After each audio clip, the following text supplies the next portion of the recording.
Seminars often get a bad rap for overloading students, giving them little time to train. This leads to a shallow understanding of concepts despite what the selfies and photos of students proudly displaying their shiny new certificate might imply. Now sometimes these certificates are well earned, but mostly they're participation awards. Now before I continue, I just want to say thank you to the community for their support. And if you enjoy this video, please consider subscribing. Now I'm gonna move on. There is absolutely nothing wrong leaving such events with a memento or a souvenir. The issue arises when they are used out of context as a marketing device. Now, instructors who hold regularly scheduled classes might lament at these seminar grads, despite them also traveling to teach seminars, by the way.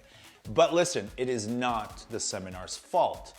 If you've ever attended a seminar by Guru Dan in Asanto, you might know that the participants all learn at different rates, have a variety of experiences, and come from all walks of life. Now, it should be obvious that they are not all learning the same things for the same reasons and at the same level or depth of understanding, despite the fact that Guru Dan teaches them all together. In my speaking with the old dogs, they tell me about the great lengths and sacrifices they used to make in order to learn from a master, often involving long commutes for hours and hours, sleeping in cars and in shady motels and shady neighborhoods just to make it to the event was in itself an adventure full of lessons.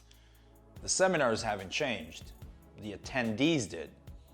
Seminars have traditionally been an event where a traveling master would share as much of their knowledge as possible within the limited framework of the event. A kind of martial arts buffet. Load up your plates and take as much as your plate can handle. What appears to be the most obvious change is what happens afterwards. Back in the day, these students would work their asses off in these seminars, working really hard to retain what was shared through meticulous note-taking and endless repetition. They would then take back what they could remember into their garage dojos and backyard groups and work the crap out of them. They explore, they ask all the what-if questions internally within their circles, surrounded by people who were eager to find out, to test, fail, try again, fail again, test again, and so on. They were eager to understand and uncover the depths of what they learned from the buffet. In other words, they took the tempura shrimp apart into its component ingredients and tried to recreate the recipe. They really examined that tempura shrimp and through this process learned how to make tempura shrimp of their own. New flavors, spices, processes, and techniques emerged just from some batter and shrimp. I have no idea why I chose tempura shrimp. But in any case, the difference these days appear to be the immediate and urgent need to want to teach what one might have learned from the seminar. Sometimes this is perfectly fine. Instructors with prior working knowledge of shrimp might be able to execute tempura well enough for it to be edible.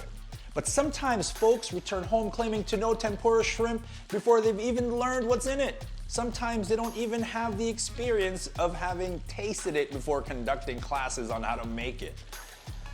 I really have to get off this tempura shrimp analogy. Okay, wait. One more.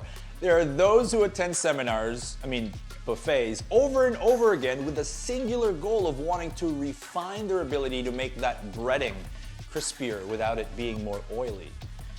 They're after that nuance, that depth, that mastery. They can teach it, but they understand there's more to learn. Now, whenever I attend or observe a seminar, I tend to pay close attention to both the instructor and the students. Even when it doesn't seem like it, I'm constantly in a loop of observation and analysis. Now, mostly I like to examine teaching methods and how it affects the energy and mood of the class. That's kind of my thing. I love that. But I will pick something up. And once I pick up the thing I want to learn, that's all I pretty much do. Everything else the instructor might teach will be anchored to that one thing I want to learn.